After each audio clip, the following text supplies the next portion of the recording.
نحمده ونصلي على رسوله الكريم اما بعد فاعوذ بالله من الشیطان الرجیم بسم اللہ الرحمن الرحیم۔ محموز کے قواعد، قاعدہ نمبر 2،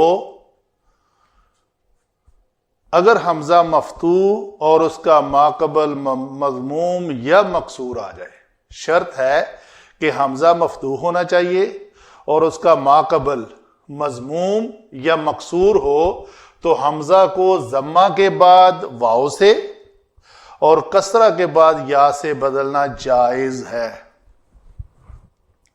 تو یہ سورۃ الاخلاص کا ایک لفظ ہے کفؤن، اصل میں یہ کاف فا اور حمزہ مادہ سے لفظ ہے کفؤن۔ تو جب حمزہ مفتوح ہے، ماقبل مضموم ہے، تو ہم نے اس حمزہ کو واو سے بدل کر 2 زبر والی تنوین لکھی اور آگے ایک الف لکھ دیا۔ ٹھیک ہے جی۔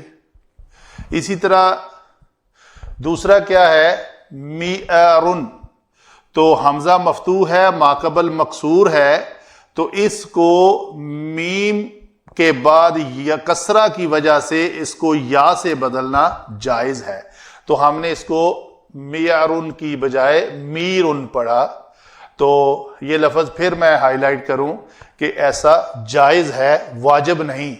کہیں آپ اس قاعدے کو امپلیمنٹ نہ ہوتا ہوا دیکھیں تو اس سے آپ کو یہ نتیجہ نکالنا چاہیے کہ ایسا کرنا جائز ہے، واجب نہیں۔ اگر واجب ہوتا تو ضرور ہوتا۔